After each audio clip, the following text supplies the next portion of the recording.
Boa tarde, Vinícius. Tudo bem, Marcos? Meu presidente que não gosta de ser chamado de presidente. Não adianta. Quem chega na realeza nunca pode fugir dela. Muito obrigado. Vamos aguardando para o pessoal ir e começar a acessar a live e tal, né? Perfeito. Tivemos, para quem está entrando aí, já tive o prazer de ter uma pré-conversa com o meu presidente, que não gosta de ser chamado de presidente. Identificação aí, eu vou me apresentar já para vocês, que tem um público, né? Ele é figurinha marcada já em Minas Gerais, eu não vou mais em outros estados, né?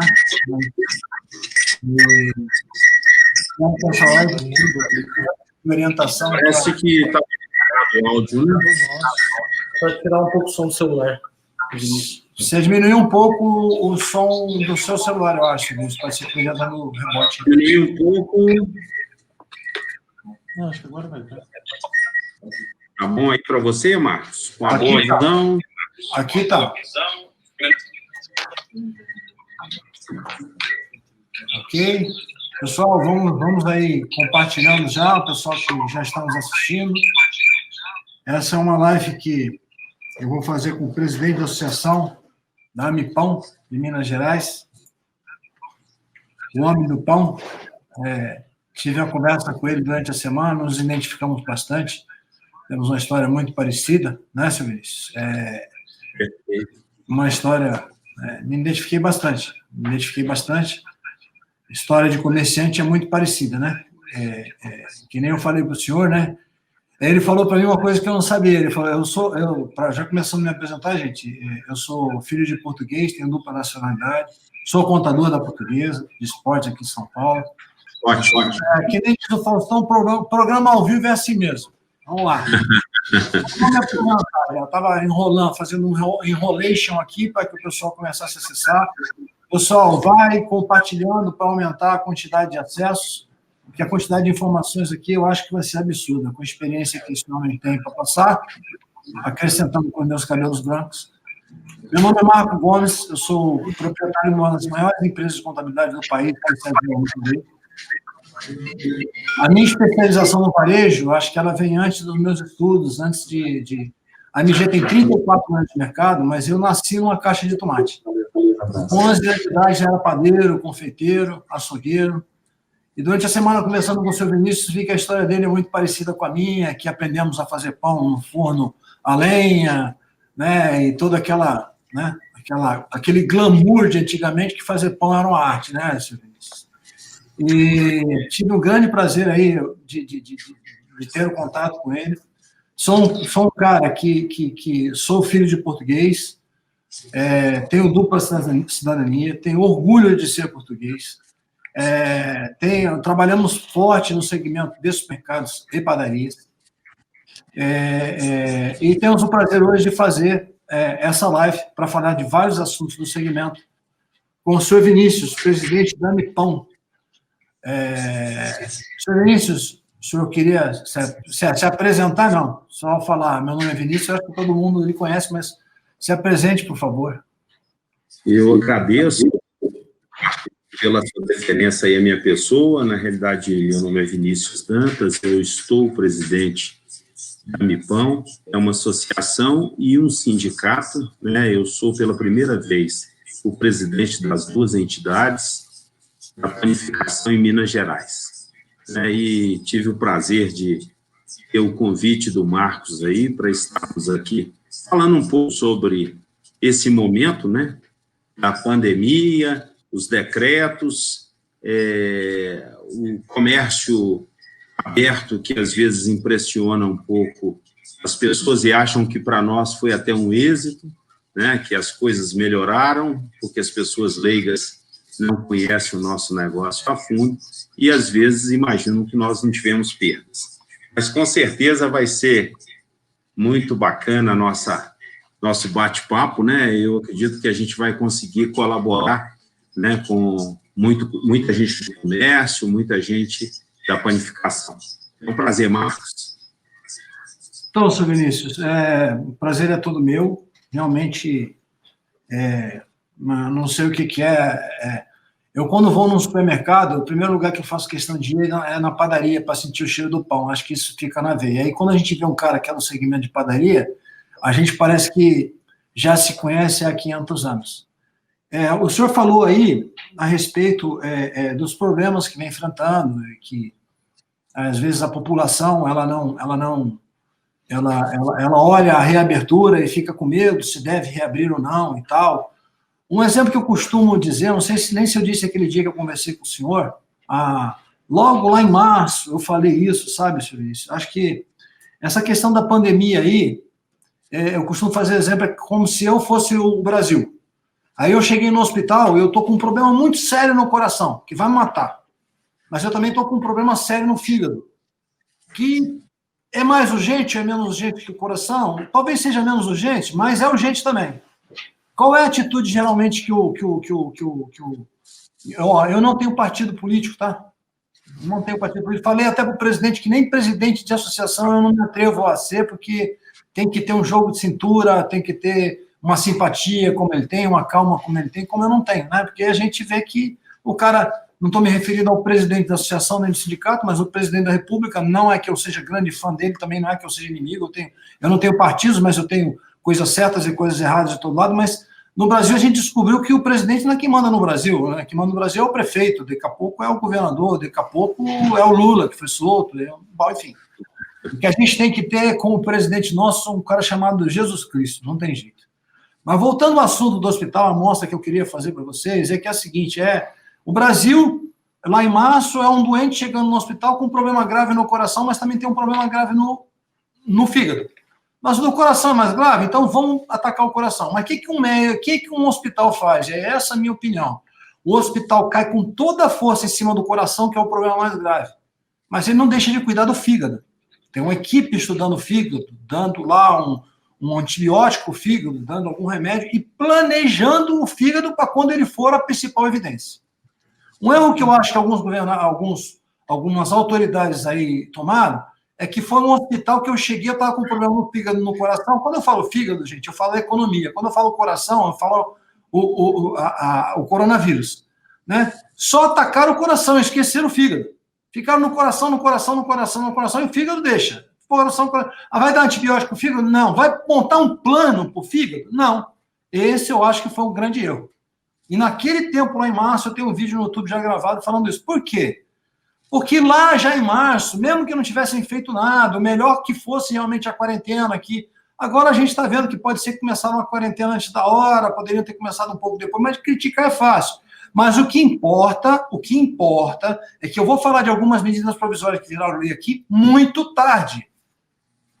Porque não começaram a estudar o fígado na mesma hora que o coração. Estão atacando o coração, que é o mais grave, não esquece do fígado, que é a economia. Aí o que acontece? Já autorizava as medidas provisórias de capital para poder reforçar a economia do comércio quando reabrisse. Hoje, nós já estaríamos com todas as medidas provisórias, os decretos já prontos para ter capital aí, que eu vou falar aqui nessa live, à disposição do varejo. Então, hoje, gente, a reabertura do varejo, a reabertura das empresas, é uma coisa que não tem como fugir disso. Daqui a pouco, eu não sei nem porque eu estou falando isso, não era nem pauta da reunião, mas, né, senhor Vinícius, a reabertura não tem como evitar, né? E não pensem que agora que reabriu, o dono da padaria está ganhando dinheiro, não. Continua tomando prejuízo. Tiveram padarias que durante esse... Eu já vou falar por mim, as padarias tiveram... O senhor Vinícius... O senhor acha que as padarias tiveram uma queda de faturamento de quanto perante a pandemia? Ô Marcos, vai depender muito do perfil, né? Padarias mais centralizadas, a perda foi maior em função, isso eu estou dizendo do estado de Minas, da característica da capital, né? Onde o comércio no centro é vultuoso e, obviamente, os comércios estabelecidos ali vivem, né, das pessoas que transitam. Então, esses tiveram uma queda mais acentuada, né? As padarias de bairros melhores tiveram uma queda significativa, porque perderam o serviço, o café da manhã e o almoço, né? E as periféricas conseguiram agregar um pouco mais a venda e até ganhar alguma coisa em relação, porque, na realidade, sempre foram bairros dormitórios, onde as pessoas saíam pela manhã e retornavam ao término do dia. E, dentro da pandemia, essas pessoas permaneceram mais no bairro. Então, assim, foi diferenciada as quedas, né? A padaria centralizada 50%, as padarias de bons bairros, onde o serviço também agregava valor à venda do negócio, tiveram em torno de 20, 25%, e as padarias periféricas mantiveram e perderam, ou algum ganho maior em relação às pessoas estarem estabelecidas no bairro. Então, mas a gente já fala, né, assim, o senhor me corrija se eu estiver errado, que essas padarias periféricas é aquelas que faz parte das 60 que a minha família tinha antigamente, lembra que eu comentei para o senhor? Sim, sim. São padarias de rentabilidade tremendamente baixas, na minha opinião, porque são as padarias que deixaram de agregar almoço, café da manhã, que hoje é o que deixa rentabilidade, porque antigamente se ia comprar pão só na padaria, hoje pão tem todo supermercado e tal. Então, assim, elas mantiveram o faturamento, mas elas já vêm numa crise tremenda, né? Elas já vêm numa crise tremenda, né? Aquelas que caíram... aqui em São Paulo, a gente teve uma queda maior, viu? Algumas padarias tiveram até 70% de queda. Principalmente as padarias vitrines. Eu trabalho com muita padaria vitrine aqui. Sim. Padaria de 3, 4 milhões de faturamento, dia, mês. Mas são padarias que têm muitos escritórios ao redor. Padaria perto da Avenida Paulista. Quem ficou ali para frequentar a padaria? Né? Padaria que trabalha 24 horas, que vive do happy hour, vive da noitada, vive de quem vem da balada e vive de quem está nos escritórios. Teve mais de 70%. Eu tenho padarias aí em bairros chiques que o pessoal ficou em quarentena de verdade. E é outra coisa, essas que o senhor falou aí, de uma queda de até...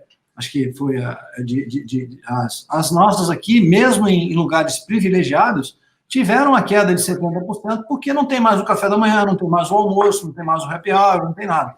Então, tiveram uma queda muito grande.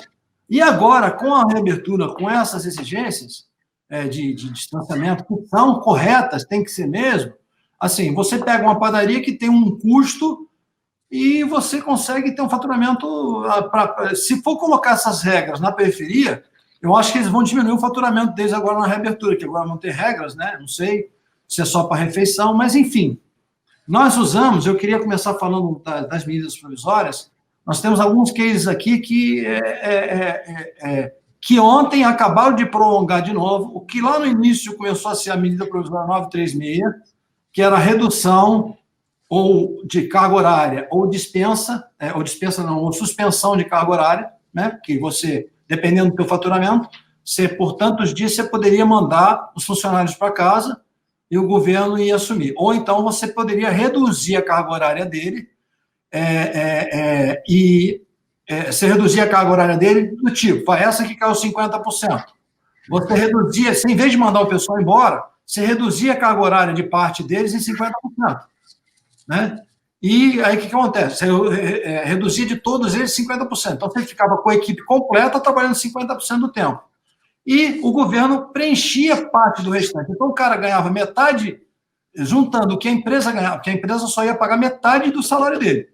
E ele ia trabalhar 50% do tempo. Só que se caiu 50% do faturamento, você pode trabalhar com a mesma equipe trabalhando 50% do tempo. Mais ou menos isso.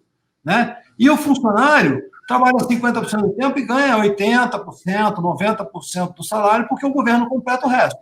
Isso eu acho que foi uma grande salvação para as padarias aqui em São Paulo. E o que está tendo de bom é que isso vem mudando dia a dia. No início, era 60 de suspensão, 90 de redução, não podendo passar de 90 dias. Depois, no segundo momento, quando virou a lei 14.020, passou a 120 de suspensão, mais 120, ou 120 de redução, não podendo passar de 120 dias. Ontem acabou de sair, agora é 180 dias no total. Sendo 180 de redução, 180 de suspensão, ou 180 no total. Então, gente, quer dizer que se o faturamento de vocês não voltou ainda, vocês não precisam dispensar pessoas. Optem pela redução de carga horária. Optem, dependendo do faturamento, por dispensar, porque acima de um certo faturamento, você tem que pagar 30% do faturamento para o cara ficar em casa. Optem para deixar o cara em casa recebendo pelo governo, para não gerar desemprego. Porque quando você gera um desemprego, não é só porque eu sou bonzinho, não. é que quando gera um desemprego na padaria, ele gera menos consumo no supermercado, que gera menos consumo na matéria para construção, e que gera dificuldade para os clientes da MG. Estoura no meu aqui, ó. É no meu que estoura. Entendeu? Então, assim, essa questão da redução e suspensão, que vocês analisem. Se vocês tiverem alguma dúvida, podem fazer perguntas, podem entrar em contato conosco, nós estamos à disposição para tirar qualquer dúvida. Agora, eu fui claro, senhor Vinícius, como usar essa legislação a nosso favor? Algumas características, né, são um pouco diferentes de São Paulo e Belo Horizonte. Vocês em São Paulo prestam mais serviços, né, e a nossa característica aqui mesmo é mais de padaria.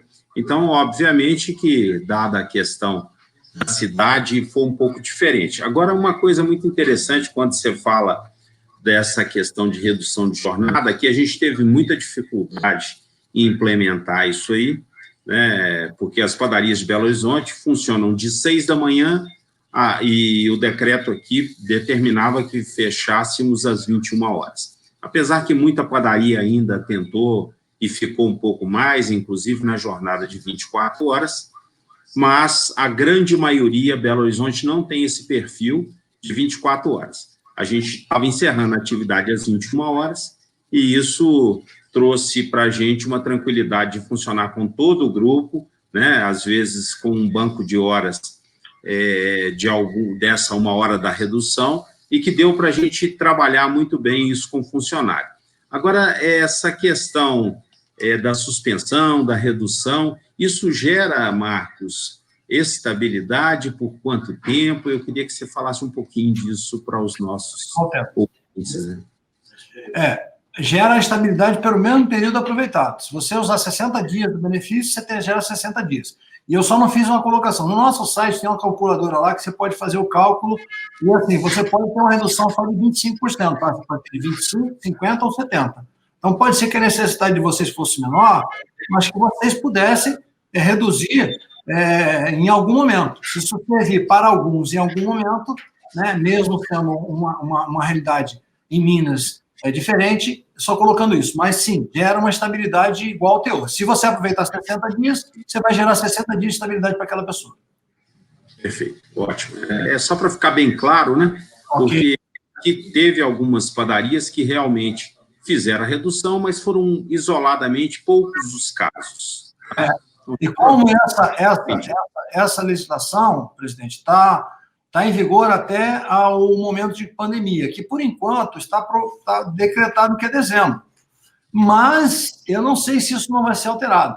Mesmo porque nós estamos 180 dias desse benefício aqui para usar. Se o cara for começar a usar agora, ele vai passar o momento da pandemia. Mas eu acho que isso deve ser alterado devido, principalmente, algumas regiões como São Paulo, por exemplo, que a recuperação das padarias não está sendo tão rápida assim, viu, presidente? Está sendo bem devagar, principalmente essas que... Porque as que são em bairro acabaram virando lanchonete, entendeu? Que é bairro mesmo. As outras, né, ou são padaria vitrine, ou são padaria que tem refeição, que tem café da manhã. As padarias de bairro, elas estão com um movimento mais forte na lanchonete do que na padaria. E mesmo na lanchonete, motivos, a não ser dentro de uma comunidade, aqui em São Paulo, as pessoas estão home office, ou seja, mesmo as padarias de bairro tiveram uma queda aí em torno de 50%, tiveram. E agora, com esses horários aqui, né, por exemplo, aqui tem restaurante ou padaria que serve refeição, começou trabalhando com 6 horas, com redução a 25% da carga e tal, mas em Minas Gerais a coisa é um pouco diferente. Mas eu queria também falar sobre a antiga 944, que é a Lei 14.043. O que é isso? Isso é capital de giro para ser usado em folha de pagamento. Então, nós temos a oportunidade de pegar esse capital de giro para pagar com 6 meses de carência, 36 meses para pagar e 3,75 ao ano de juros. Tá? Lei 14.043. Então, de repente, você está descapitalizado, você usa isso na dificuldade da tua folha de pagamento, mas isso te gera recurso para outras coisas. Foi claro, presidente? Com certeza. Numa taxa muito boa, né, com maneira, um parcelamento de 36 meses, né, é um outro recurso. o grande problema aqui nosso questão da organização, foram poucas as empresas, Marco, que conseguiram, porque poucas as empresas tinham estabelecido respectivos bancos. Na realidade, os projetos e os decretos e o próprio projeto, a medida provisória é muito interessante, mas a dificuldade maior encontrada aqui foi o recurso, tá? Muito bonito, toda a medida provisória, mas a dificuldade aqui colocada pelos bancos, isso virou negócio, tá? Então, com muita dificuldade, principalmente os bancos públicos. Eles dificultaram muito esse dinheiro para o empreendedor. Como todas as medidas provisórias estão dificultando, né? Se bem que o ministro da Economia já falou que esse benefício aqui ele vem do BNDES. Se os bancos não quiserem comer o osso agora, também não vão ter carne para comer depois. Então, espero que eles comecem a reagir. Muitas delas dependiam ainda de regulamentação por parte do presidente e tal, que eu vou falar de mais algumas aqui. Eu estou falando de direitos que a gente tem, entendeu? Aí a gente tem que correr atrás dos nossos direitos, tem que ir em todas as agências bancárias, se não tem a organização da folha de pagamento, tem que fazer. Houve um momento, desculpa eu estar olhando de lado aqui, estou consultando meu jurídico, porque eu sei que teve momentos aqui que eles quiseram desvincular o propósito disso, ser direto na conta do funcionário e ser na conta da empresa, mas parece que isso não foi para frente, e realmente tem essa dificuldade. Mas é na dificuldade que a gente cresce, né? Porque hoje o cara não fazer a folha de pagamento em banco, fazer em dinheiro ali, correndo risco de assalto, já deveriam estar fazendo. Eu acho que já deveriam estar fazendo. É uma coisa saudável que a gente passe a fazer. E de uma hora para outra, se precisar mesmo do dinheiro, ter esse canal já feito. Então, é uma coisa que eu acho que, independente de pegar o dinheiro ou não, as padarias já deveriam fazer. Né? Já deveriam começar a fazer, pelo menos. Né? Sim, é gestão, né? É gestão. Exato. Agora, deixa eu falar de uma outra medida aqui, que é a 975.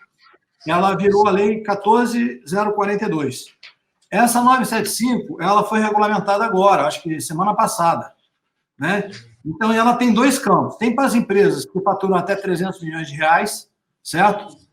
Não foi 6 meses de carência, prazo de carência mínimo 6 meses, máximo 12 meses, né? E para pagar em 12 ou 60 meses. Taxa de juros a ser regulamentada. Então, assim, é aquilo. Eles soltam uma lei, regulamentam ela e deixam a taxa de juros para ser regulamentada. E diz que os juros é pelo BNDES. Vai ter que ser um juros interessante. Então, a gente tem que começar a buzinar no ouvido, porque isso aqui é um capital de giro que, a princípio, eles falaram em 3,75 ao ano também. Tá? E outra coisa interessante, a garantia aqui, parte dela é dada pelo próprio governo. Parte da garantia é dada pelo próprio governo. Então, isso é muito interessante. Não exige CND para você poder entrar. Então, não exige estar legal com os impostos dentro dessa dificuldade. Então, você tem as facilidades. E um juro, porque assim, quando eu falo de olhar para o fígado e preparar o fígado, quando mandaram começar a reabertura, já tinha que ter esse capital aprovado, ali na boca do caixa, para o empresário chegar e pegar. Por quê? Vai reabrir essas lojas de shopping, padaria de centro de BH, que caiu tremendamente o faturamento, que tem vários escritórios em volta, e tal, ela está pronta ou para reabrir, ou para dar, que já vai estar endividada, ela está pronta para pegar esse dinheiro e bancar 12 meses de prejuízo, com dinheiro subsidiado. Só assim é que tem solução para os R$600 que dizem que não vai durar a vida inteira. É só gerando emprego. Gerando emprego, você tem que dar capital de giro barato para que o empresário, que é um herói, se mantenha aberto, mesmo no prejuízo, gerando empregos. Hoje eu tive a felicidade de ver de manhã, na televisão, uma matéria falando que no mês de julho, nós geramos 700 mil novos empregos. Então, o nego só gosta de falar de desgraça. Do princípio da pandemia para cá, foi 1 milhão e pouco de desempregados. Sim. Não foi 13 milhões. Já existiam alguns milhões que já vem do tempo do Lula e tal. Quer dizer, vamos dar notícia boa. O emprego está voltando e nós temos que dar força. Agora, para dar força para o emprego voltar, tem que dar capital de giro para as empresas que estão querendo reabrir. E vai gerar trabalho, porque incentivo do governo de R$600 por mês não dura a vida inteira. Trabalho dura a vida inteira. Então, dar condição para as empresas de shopping, padarias, vai capital de giro subsidiado pelo governo para que a gente possa continuar a nossa atividade. Por isso que eu acho que essa lei 1442, medida provisória 975, eu sou muito empolgado com ela. E eu vou dizer para o senhor, a partir do momento que eu tenho direito, eu vou procurar o banco, outro banco, ver se eu tenho que plantar bananeira, acionar meus advogados, gritar na televisão, alguma coisa eu vou fazer. E para as menores, tem o Pronamp. Até vou dizer para o senhor, presidente, acho que deveria se fazer alguma campanha na coisa, algum movimento político na associação, para que se visse por que estão saindo tantas medidas provisórias na hora que vai-se na prática no balcão, não tem esse dinheiro à disposição. Sendo que, porque aí eu acho que, como é Brasil, falta o QI, sabe, presidente? Porque dessas leis que estão saindo aqui, são bilhões que já foram disponibilizados, estão disponibilizados, e estão dizendo que as pessoas não estão indo buscar. Isso é um absurdo. Como as pessoas não estão indo buscar? Estão indo buscar e não estão encontrando. Então, tinha que se juntar às associações e tem que fazer um barulho para falar, peraí, vocês estão fazendo política, eu estou assistindo a TV Senado ou estou assistindo a CNN? Porque na TV Senado é lei, se é lei é para ser cumprido. Não é isso, presidente? Perfeito. Na realidade, Marcos, a gente tem feito alguns movimentos, principalmente junto às federações, né, cobrando exatamente que esse dinheiro tenha um direcionamento para, de fato, o empresário. O momento ainda tem encontrado algumas dificuldades, tem saído valores bem menores do que aqueles que é de direito, né, da atividade, mas, com certeza, a gente sabe e é preciso ter um pouquinho de cautela, né, até como se pega, o que se pega, o que é mais vantajoso, porque, às vezes, quando você gera estabilidade, você não pode tomar medidas de gestão, né, porque, às vezes, o seu problema era um problema de excesso de pessoas, né, de fazer realmente uma avaliação do seu negócio. Então, é preciso ter uma leitura complexa, estar mais por dentro, assistir mais às lives, ouvir pessoas com seu conhecimento, exatamente para que a gente tome as medidas assertivas, que não adianta só o dinheiro, né? Eu falo isso muito da energia fotovoltaica. A energia, ela vem com uma redução de desconto, mas se você não fizer economia, não adianta o desconto, né? Eu estou pagando menos, e se você abrir a torneira, você vai pagar a mesma coisa. Então, é o seguinte, é preciso entender as propostas para ver quais que são cabíveis para que você possa continuar com a rédea da gestão, né? E isso é importante, porque, de repente, você tem um quadro muito grande, precisa diminuir em função dos decretos, porque é muito diferente a legislação, exatamente onde você começou lá colocando muito bem, né, que os prefeitos é que mandam. Por exemplo, você está falando em lanchonete, Belo Horizonte não tem, não pode, né? Você está falando em almoço, Belo Horizonte não pode. Então, quer dizer, e aí, eu não vou demitir essa turma de cozinha, nós já estamos há 5 meses da pandemia, né? Então, depois é demitir para recontratar. Eu entendo plenamente que, às vezes, a demissão vai gerar uma desaceleração da economia, o dinheiro vai ficar mais difícil, obviamente o comércio também. Mas eu não posso perder a minha capacidade de gestar, de tomar as melhores iniciativas para o meu negócio. Assim, quando o senhor falou aí da questão da gestão, a gente está falando só da primeira lá, que é a 936, que é redução ou suspensão. O senhor falou, assim, eu tenho muita empresa aqui endividada, né? Sim. E, assim, a gestão é tudo. Porque, assim, quando você está fazendo a gestão na crise, você sempre gera melhor. Aí o cara vai e consegue um empréstimo de 3,75, afrouxa, vai para a praia e acha que vai dar tudo certo. Não é isso que eu estou falando, viu, presidente? Pelo amor de Deus. Perfeito. Agora, quando o senhor falou aí, o cara está endividado. Já fazem 5 meses de crise que a gente está. Mas agora, por essa nova legislação que saiu aí, no todo, a gente pode deixar o pessoal em casa até 120 dias, dependendo do tamanho da empresa, remunerado pelo até 180 dias. Então, agora está saindo que eu posso deixar mais. Então, eu soltava férias, porque eu não tinha dinheiro para fazer a rescisão do pessoal. Então, assim, eu deixava o pessoal em casa e o governo pagava. Então, essa 936 também tem a suspensão de quadro de trabalho. Então, agora ela já dá direito a 6 meses. No início dava direito a 2 meses, depois passou para 4 meses, agora passou para 6 meses. Então, aqueles caras que não tiveram dinheiro para fazer a rescisão ainda, libera os caras para casa e deixa o governo pagar. Na redução de carga de funcionário, é interessante, presidente, porque assim, é lógico que numa live dessa, nós já tomamos 30 minutos, estamos falando de um dos assuntos só, por isso que o senhor vai me dar honra, espero que o senhor não tenha desistido da gente fazer uma palestra juntos ainda esse ano, para poder abordar com mais tranquilidade esses assuntos, mas veja que quando eu propus, não sei se o senhor lembra, eu falei assim, pega metade do pessoal e coloca trabalhando part-time, ou a equipe toda. Por quê? Se você coloca metade do pessoal trabalhando 50% e consegue virar, você começa a ver que você só precisa de 75% do pessoal. Aí é o contrário. Aí você vai demitir 25%, entendeu? Porque você aumentou a eficiência. Então, se você tiver a boa gestão é tudo. A boa gestão, o cara fica no meio do oceano com um canudinho na boca e não morre afogado. Agora, o cara pode ficar no meio do oceano com um transatlântico e morrer afogado. Tem que ter, que nem o senhor falou, a boa gestão. Ainda mais numa coisa que a margem não é tão grande, que é a planificação, né? Então, agora, quanto a essa norma trabalhista, tem essa observação. Agora, quanto às outras, presidente, eu não enxergo nada que possa ser negativo, porque não tem nenhuma exigência de garantia. De garantia de você permanecer ou estabilidade. Aqui a gente está falando de capital de giro, tem estabilidade de pagamento de salário. A 944 tem 2 meses. Desculpe, a 944 tem estabilidade de 60 dias também. Mas quando eu falo do Pronamp, eu falo da 975, são empréstimos subsidiados que o único desbenefício que pode me trazer é eu ficar folgado. Eu pego, estou capitalizado e agora vou ficar folgado. Não. Eu tenho que ficar para fazer um planejamento aí para pagar isso e tal, mas eu acho que não deixa.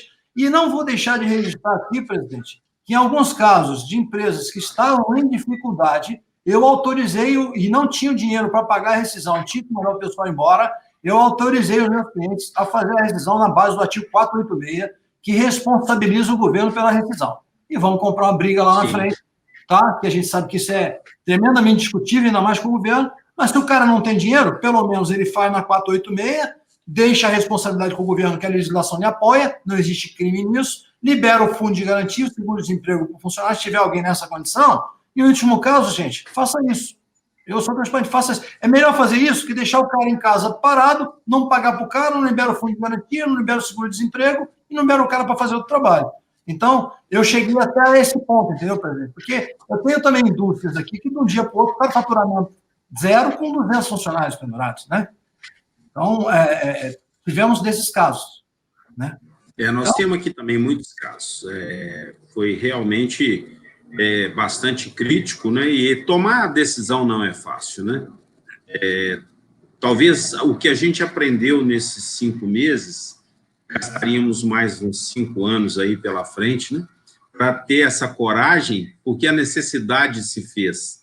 Né? Então, ou tomava a decisão ou chorava junto, né? Então, foi necessário que a gente realmente tomasse algumas decisões benéficas, eu acredito. Ao longo do tempo, a gente relaxou muito. Eu sempre acho que o empresário brasileiro, ele gesta muito pouco, ele é muito intuitivo, né? E a gente está aprendendo agora a lidar com números, né, com dados. Se confundiu muito ao longo do tempo quando se falou em desburocratizar, né, foi muito interpretado como não ter dados, né, e é muito diferente os fatos. E eu te digo, na minha empresa, hoje nós temos aqui, são 7 unidades, são 200 empregados, éramos 250, e eu vou te ser sincero que o nosso faturamento hoje está dentro do que nós faturávamos antes. Ou seja, tínhamos alguns elementos a mais, os 50 a mais, e, na realidade, o momento, a pandemia nos obrigou a tomar decisões, né, e separar o joio e o trigo. Então, já estamos na normalidade aqui. E se eles querem que a gente gere emprego, que eles nos dê capital com juros baixos, para o senhor abrir mais 2 padarias, que o senhor vai gerar mais 50 empregos no mínimo, né? Então, o senhor não pode tapar a sua... Sem dúvida, que a gente consegue fazer. Né? Não pode deixar... o empresário não pode inviabilizar o seu negócio só para garantir emprego. Porque o que as pessoas têm que pensar é o seguinte: as pessoas, às vezes, quando olham para mim, que eu falo muito do empresário, o empresário é um empregado também, gente. Só que tem uma diferença: se ele cair, vai cair um monte com ele. Então, quando eu falo de empresário, eu falo de empresa. Se a empresa não estiver saudável, não tem emprego saudável. Então, quer emprego? gera capital, gera recurso, gera treinamento para as empresas, né? Então, assim, que nem... sim, eu tive muitos clientes que alcançaram a eficiência como o senhor na forçada. A água bateu no traseiro, o cara aprendeu a nadar com 50 cara a menos. Agora vamos encher o rio de novo, então me dá capital barato, que eu vou abrir mais 2 padarias e vou mostrar minha eficiência, vou dar mais emprego, gera mais emprego, né? Para que a gente possa fazer isso. Uma coisa que, quando o senhor falou de burocratizar aí, tem um dos temas que a gente colocou na live, que eu vou só pincelar por cima dele, porque isso é um tema que vai muito longe ainda, eu espero que demore 10 anos, porque eu não sou muito a favor da forma que estão fazendo. Que a gente fala de reforma tributária, tá? Estão falando agora da reforma tributária do PIS e do COFINS. Gente, para quem não está no Simples, saiba, o PIS e o COFINS, a alíquota dele hoje é 9,25. Em cada etapa, a gente paga 9,25. Só que nós temos muitos produtos que são monofásicos, que são pagos só lá na indústria. Nós temos muitos produtos que são isentos. Agora, o pessoal vem oferecendo uma alíquota de 12% e ele acha que a gente vai engolir. Não dá. Não dá. Não dá.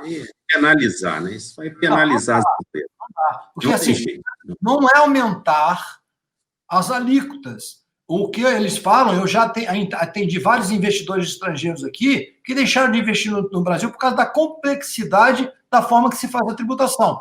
Concordo, vamos tentar colocar um imposto único e tal, mas justo, do que está para baixo. 9,25 para 12, peraí.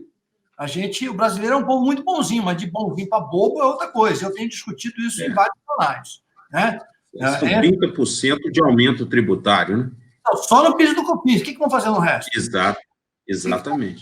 Então, assim, vamos discutir em partes, então traz o PIS e COFINS aí para 9,25, não quer dar a isenção, faz o cálculo dos produtos que eram isentos, traz ele aí para 6% e pau no gato, vamos colocar. Entendeu? Aí a gente pode começar a conversar, né? E isso a gente está falando de empresas. Aí eu falei da reforma tributária, foi uma pequena, porque essa discussão está embrionária. O nego fica lá, sabe, discutindo isso, quando tem outras coisas muito mais importantes, como saber o que aconteceu com 5 hospitais que foram de campanha pagos para acontecer no Rio de Janeiro, e até agora o dinheiro não apareceu. Espera aí, gente. Né? Vamos resolver esse negócio aí, porque não está fácil, não. Tem gente morrendo de fome. Eu falei também, uma coisa que eu preciso falar, gente, dos riscos fiscais, da ilegalidade. Gente, hoje, tá certo, aqueles que conseguem comprar sem nota, vender sem nota, mas isso está acabando, em alguns segmentos já acabou. O segmento do supermercado varejista acabou, ninguém compra mais sem nota. Então, quando você compra com nota, quando o cara te vende lá da Bahia, leva 5 dias para chegar aqui, mas em 30 segundos a Secretaria da Fazenda sabe o quanto você comprou. Se ela sabe o quanto você comprou, ela sabe o quanto você vendeu. E ela tem lá obrigações eletrônicas que o contador tem que entregar, que ela sabe qual é a tributação desses produtos. Então, gente, não dá mais. A operação cartão vermelho que saiu lá aqui em São Paulo, saiu aqui em 2004. O cara quer declarar um faturamento abaixo do cartão. Não tem aquele negócio de conversar com o fiscal. Isso não acontece mais. A fiscalização está toda eletrônica. O fiscal está recebendo a fiscalização pronta na mão dele. Então, quando chega, não tem a conversa, não tem a conversa. Então, a gente fala que a pessoa tem que procurar um melhor enquadramento tributário para ela. Muitas padarias pequenas, realmente, o Simples é o melhor enquadramento. Quando que o Simples é o melhor enquadramento? Quando a rentabilidade dele é superior a 8%, quando ele tem muito funcionário na operação, mas ele tem que verificar também se o lucro real não é uma opção interessante, certo? Porque hoje ainda tem de PIS e COFINS muita coisa que não é tributada de PIS e COFINS. Então, o lucro real, dependendo do lucro que a padaria tem, que ela apresenta para o fisco, se ela tiver um lucro de 3%, o lucro real será mais interessante. E, às vezes, você está lá forçando ficar nos 300 mil de faturamento no Simples, pagando 35 mil, e você vai lá para 600 mil de faturamento pagando os mesmos 35 mil. Então, peça para o seu contador fazer um estudo de enquadramento tributário. O grande problema da padaria, né, é que isso, eu quero ver como que eles vão resolver, né, é aquela alíquota presumida de CM lá nas refeições, né, que, assim, é um absurdo que você pega lá um monte de produto que não tem CM nenhum, chega no final, o cara tem que pagar 3%, 4%, às vezes mais, né, mas tem que se fazer. Quando o presidente falou, já foi o tempo, assim, no ramo de supermercados, hoje não é mais comerciante que existe. Antigamente existia industrial, existia comerciante. Hoje, no ramo do supermercado, existe industrial, existe empresário do varejo. E panificação já passou da hora de ser empresário do varejo. De entender sobre ST, entender sobre o Simples, que dentro do Simples, quais são as tributações que tem, quando é mais interessante para ele ou não. Fazer a formação de preço, realmente, considerando os tributos. O senhor falou, né, que é o caso do cigarro lá na padaria, né?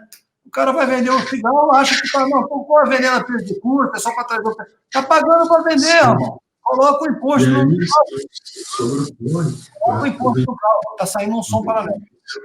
Coloca o imposto no carro. Quando ele coloca, ele vai ver que ele paga para vender. Então, o imposto, ele tem que fazer parte da formação de preços.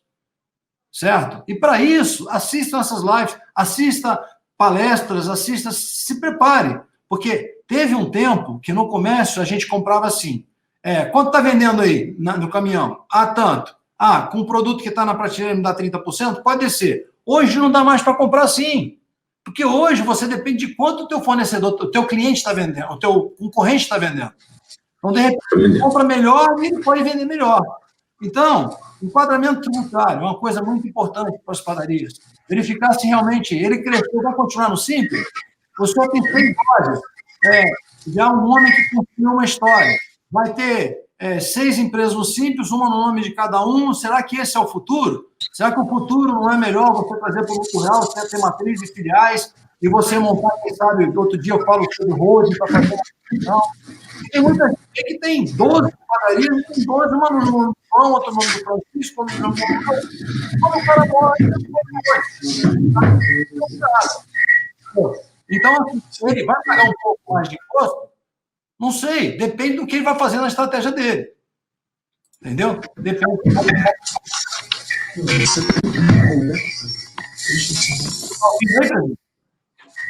Agora melhorou, mas estou ouvindo. Pode ir. Isso acontece, o senhor acha que acontece isso no mercado? Às vezes o cara tem um risco, o patrimônio dele imenso, só para tentar se manter enquadrado num regime que não... Sim. Nós temos o conhecimento de grandes redes aqui dessa forma. Cada empresa tem uma sociedade. É isso aí que você falou. Quando o cara tem algum problema, ele morre lá, ele deixou um problema maior do que a morte. Sabe? Realmente é muito sério essa operação dessa forma. Né? O empresário, né? Isso aí é uma forma amadora de tocar negócio.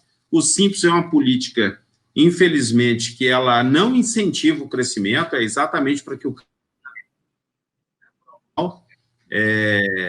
hoje, qualquer empresa aí que esteja vendendo 150, 180 mil, já passou da hora dele ter mudado, né, a sua classificação aí fica se preocupado com a folha de funcionário e, às vezes, vira as costas para um monte de outros, né, impostos que ele está pagando indevidamente. E o que você falou é verdade, tem produto que te faz mudar de faixa, inclusive dentro do Simples, usando na alíquota, na taxa que você vai pagar. Quanto mais você vende no Simples, mais você paga de tributo. Sim, e assim, aí a pessoa, quando a pessoa tem 12 padarias, uma no nome de cada um. Quando hoje, na realidade, a MG, nós temos a MG Advogados também, que nós vemos aconselhando é que os empresários, além de ter tudo como matriz e filial, ter tudo no lucro real, poder aproveitar todos os benefícios do lucro real, às vezes o cara tem um imóvel lá, e ele não coloca esse imóvel que vai fazer ele pagar menos imposto no lucro real, porque vai ter que pagar os 27% de imposto de renda. Mas se ele colocar numa holding, que é um outro tema, ele coloca dentro de uma empresa, que essa empresa paga 11%, dá crédito 9,25% de PIS e COFINS e diminui a lucratividade dele. Ou seja, ele economiza 30% do valor do aluguel. Além de blindar, de proteger o patrimônio dele e montar uma sucessão, que ele pode fazer a doação das cotas. E se ele ou a esposa vinha a falecer, não tem inventário. Na morte do último já está tudo definido. Pegar a empresa, morte uma holding em cima, faz um acordo de acionista, quando falecer um, o outro sócio é que manda, os herdeiros não entram na administração. Fazer uma coisa profissional, antes e pós-morte. Tem gente que fala em sucessão pensando que é só preparar o filho para ser dono da padaria. Não. Tem a sucessão jurídica, que às vezes você tem 3 filhos, você tem 2 mais e um mais aventurado. Então, numa montagem de holding, você coloca os 2 assinando juntos. Mas essa não seria nem a pauta dessa, nós podemos fazer um outro dia. Mas o que acontece é que já foi o tempo das vacas gordas. Só vai ficar no mercado quem é bom. Ainda mais nesse ponto aqui. Né? Se o senhor conseguiu tocar a operação com 50 pessoas a menos, é que vocês têm procedimentos. Vocês montaram procedimentos, vocês montaram agilidade, né? E são pessoas que têm que fazer isso. Mas, às vezes, para fazer isso dá trabalho, tem que pensar. Não é só pensar em comprar e vender, tem que pensar na melhor opção tributária, tem que trabalhar com um contador que entenda de padaria, né? Porque não adianta eu falar de padaria e achar que padaria é mole. Padaria é você levantar todo dia e não saber que dia que é, porque todo dia é dia, porque é todo dia aberta, né? Para aquele que está atrás do balcão e para aquele que não está atrás do balcão também, porque se ele não está atrás do balcão, ele está em casa pensando que a padaria está aberta, pode ser roubada a qualquer momento. Então, assim, não é um trabalho fácil. É um trabalho que tem uma série de perdas ali. Tem roubo, tem policial mal intencionado, tem ladrão, tem funcionário bom, mas tem funcionário mal intencionado. Tem uma série de coisas que o cara tem que ter arte. E a principal arte que o presidente já me demonstrou que tem, e que eu falei para ele, para ocupar o cargo, é saber ocupar o cargo que ele ocupa, tem que ter. Não estou aqui puxando o saco dele, não, mas não faz mal nenhum puxar o saco dele, mas é saber lidar com pessoas. Essa é a grande arte do varejo. Se você não souber lidar com a sua equipe te derruba. Ser bem assessorado, né? Fazer parte do sindicato, mas não é fazer parte do sindicato para querer sugar, não. É para ir lá para dividir. Nem que seja para você olhar para o lado e falar assim, eu não aprendi nada hoje aqui, mas pelo menos vim aqui e vi que não é só eu que tenho problemas. Entendeu? Fazer parte, contribuir com a categoria, entendeu? Porque tem muita gente, eu sou associado, pago a mensalidade, então tem que me dar. Não, você tem que pagar a sua mensalidade e tem que ajudar o sindicato a ajudar a categoria.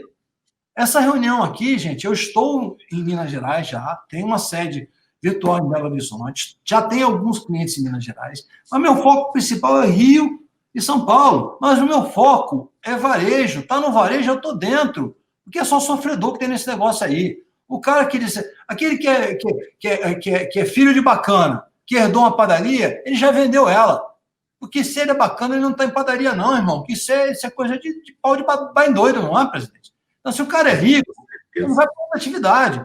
Então, aqueles caras que já ficaram ricos e tal, estão em padaria, é porque gosta de sofrer, masoquista, né, e tal, fica em padaria. Porque vai trabalhar de domingo a domingo e chega no fim, pode sobrar, pode não sobrar, né? A margem que sobra não é tão grande assim e a margem de roubo, de perda é imensa, né? Imensa. E todo mundo olhando para o dono da padaria dizendo, esse português é rico, entendeu? Então, é por isso que é difícil. Abordei alguns temas aqui, presidente. Queria saber se o senhor tem mais algum tema. As pessoas que fizeram as perguntas, nós podemos, com certeza, nós podemos deixar no ar. Posso responder uma pergunta que fizeram aqui, presidente? Com certeza. Fizeram uma pergunta aqui. Na falta de ativo para deixar como garantia, existem outras possibilidades? Existem alguns empréstimos aqui que eu sugeri com garantia do governo. Tem outros empréstimos aqui que é com garantia de cartão, certo? São poucos empréstimos que eu falei com garantia de ativo, tá? Você não é obrigado a ter ativo, porque o cara que tem muito ativo, às vezes ele vende e tal. Se você não tiver ativo, você tem que discutir outras linhas de crédito. Mas nessas linhas de crédito que eu coloquei aqui, uma delas é com garantia de cartão, outra é com garantia do governo, né? A garantia de bens não é a que eu mais aconselho, mas tem que se discutir. Nessas linhas que eu coloquei aqui, não seria a mais para... E eu também não aconselho dar ativo, porque o teu ativo, você deu ativo, você ficou vendido. E outra coisa, que meu escritório de advocacia tem, eu gosto muito de fazer, é discussão com o banco. Porque, desculpa o que eu vou falar aqui, banqueiro é ladrão. Então, assim, ele vai lá, te empresta 1 milhão, já sai por 2. Quando você rompe o contrato, vai para 10. Você entra em discussão, aí você prova que aquele 1 não tinha que ir para 2, tinha que ir para 1.200. Ele volta, não tem que executar, e negocia com 500. Sabe por quê, presidente? Não é porque ele é bonzinho, não. É que ele vai pegar esses 10 que ele pegou lá, que se transformou em 9,5% de prejuízo, vai jogar no prejuízo da operação dele e vai ganhar 34% disso. Quer dizer, ele vai perder o dinheiro que te emprestou e ainda vai ganhar dinheiro. É isso que... Aquele que estiver sendo explorado por banco, nos procure. A gente vai indicar um bom advogado para vocês para discutir isso. Depois disso, ainda não terminou. né? Eu costumo dizer assim, terminou a discussão com o banco, porque tem gente que começa a pagar para o banco, o presidente, e começa a não ter dinheiro para comprar cerveja, comprar refrigerante, começa a ter ruptura. Fala, não, vamos discutir com o banco, travar o pagamento deles, vamos encher a mercadoria de mercadoria aqui, a gente vende mercadoria, o banco a gente vai discutir. Então, se tiver alguém nessa situação, procure seu advogado, procure um advogado que discuta, que todo gênero de banco é leonino. Então, ele tem que ser feita uma análise em cima dele, uma discussão. Nós temos tido 100% de êxito, né? Principalmente quando é aquele cara que já montou a proteção do seu patrimônio e que não deu, mesmo que deu bem em garantia, ainda existe discussão, porque o cara não pode. O cara simplesmente fala, transfere, porque eu já disse a matrícula no nome dele, só transfere a matrícula. Não, porque ele disse para mim que eu devo para ele um caminhão, eu estou provando que eu devo uma bicicleta. Ele vai ter que mostrar quem é que deve para quem para poder executar isso aí. Tá? Tem uma outra pergunta aqui. Tem uma padaria que está no Simples. Se eu aplicar a suspensão, tem que pagar 30%. Para ele ficar em casa, sem trabalhar. Ainda tem que pagar 30% do salário. Não. Fatura mais de 4 meses.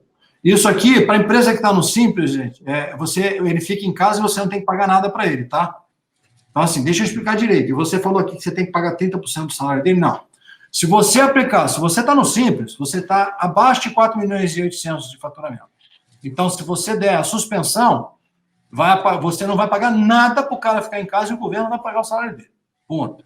Se você aplicar a redução em 70%, ele trabalha 30% do período dele e você paga os 30% que ele está trabalhando.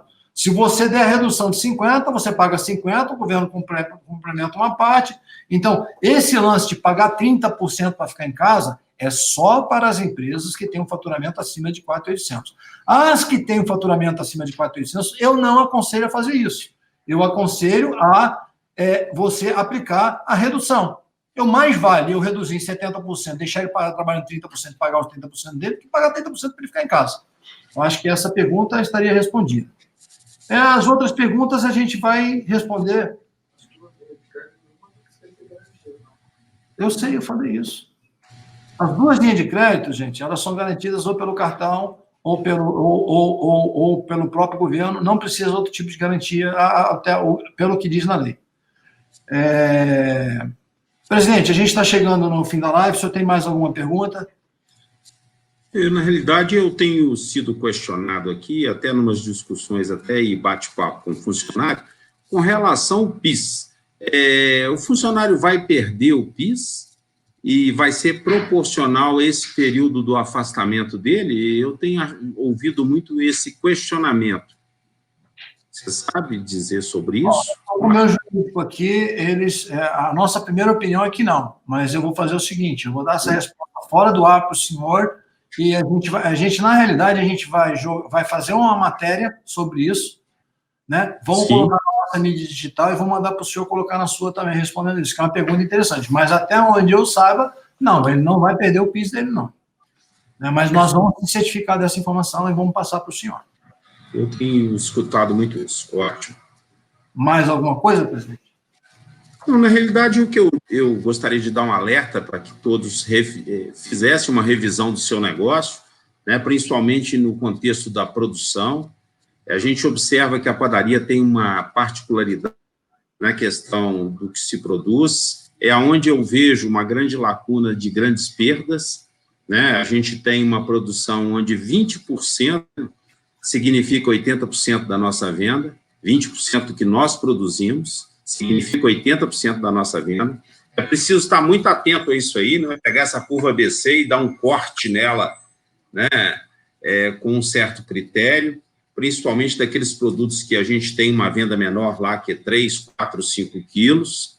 Muita atenção no mix de revenda, eu acho que é a grande oportunidade para o segmento virar a verdadeira loja de vizinhança, né? Se a gente souber trabalhar markup de commodities, se a gente souber trabalhar o layout de prateleira, é uma grande oportunidade para a gente ter o cliente da vizinhança comprando no nosso negócio e, consequentemente, visualizando os produtos da nossa fabricação pela qualidade que tem, como aquele produto que não onera tanto no custo dele. Ele já está lá dentro, então eu já levo o pão daqui, é um pão melhor, né? Mas o açúcar tem o mesmo preço, ou muito próximo da realidade do supermercado. Nós temos que ter um giro rápido se não tiver o capital, né? É preciso vender mais rápido antes de se pagar a mercadoria.